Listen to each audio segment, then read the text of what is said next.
আজ আমার রেসিপি হলো দই পনির বানানো। কিভাবে দই পনির বানাচ্ছি দেখে নাও, সঙ্গে থাকো। পিনাকি পাল রান্নাঘরে দেখে নাও পিনাকি পাল কী করে দই পনির বানায়। আমরা কম বেশি সবাই বানাই দই পনির। তো আমি কিভাবে বানাই সেটা বানাচ্ছি। আমি কি বানানোর জিনিসগুলো নিয়েছি তোমাদেরকে দেখাচ্ছি, তোমরা দেখে নাও। এখানে দইয়ের পেস্টটা করে নিয়েছি। দইটা ভালো করে ফেটে নিচ্ছি। হলদি দিয়েছি, মরিচ দিয়েছি, জিরা দিয়েছি, মানে গুঁড়া দিয়েছি। আমি সব কিছু দিয়ে ভালো করে ফেটে নিচ্ছি দইটা। আর এদিকে কিশমিশ, কাজু বাদাম সব কিছু আছে। এটা হলো পোস্ত পেস্ট করে নেব। পোস্ত নিয়েছি, আদা নিচ্ছি, কাঁচা লঙ্কা নিয়েছি, আর কাজুগুলো আমি পেস্ট করে নেব একসাথে।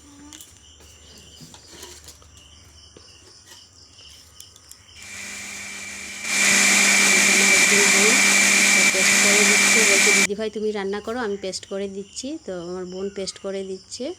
এদিকে আমার পোস্ত পেস্ট করা হয়ে গেছে। এদিকে তেল গরম করা আছে। পনির ভেজে রেখেছিলাম। পনির ভেজে আমি দইয়ের মধ্যে মেখে রেখে দিয়েছি। এখানে তেজপাতা দিয়েছি, এলাচ দিয়েছি, দারচিনি দিয়েছি, লং দুটা দিয়েছি। দিয়ে তেলটা ভালো করে ভেজে নিচ্ছি। ভেজে এখানে আমি পোস্ত যেটা পেস্ট করে রেখেছিলাম, পোস্তর পেস্টটা দিয়ে দিয়েছি। এই রান্নাটা আমি চৈত্র সংক্রান্তির দিন করেছি। সেদিন তো নিরামিষ থাকে, সেদিন বানিয়েছিলাম দই পনির আর ফ্রাইড রাইস। তো ফ্রাইড রাইস আমার বোন বানিয়েছে, আর দই পনির আমাকে বলছে দিদিভাই তুমি বানাও। তো আমি বানিয়েছি, ওরা আমার সঙ্গে ছিল।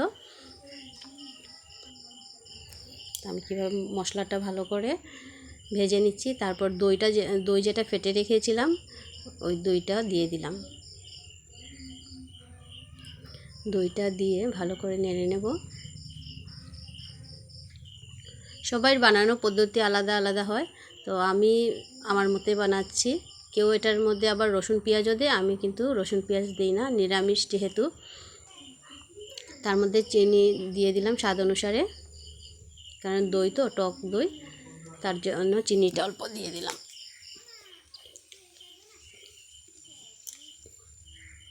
আর দইয়ের মধ্যে পনির মাখা ছিল, ভেজে মেখে রেখেছিলাম, সেই পনিরগুলো দিয়ে দিচ্ছি মশলার মধ্যে।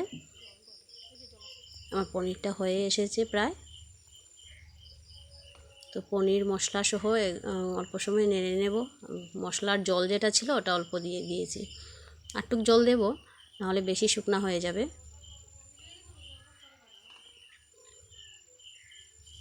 কিশমিশও দিয়ে দিলাম। কাজু তো পেস্ট করে নিয়েছিলাম, তার জন্য আর কাজু দিলাম না এক্সট্রাভাবে।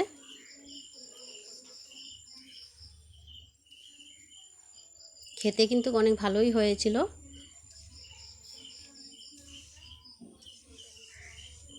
গ্রেভিটাও খুব সুন্দর হয়েছে, কারণ পোস্ত আর কাজু পেস্ট করে দিয়েছিলাম তো তার জন্য।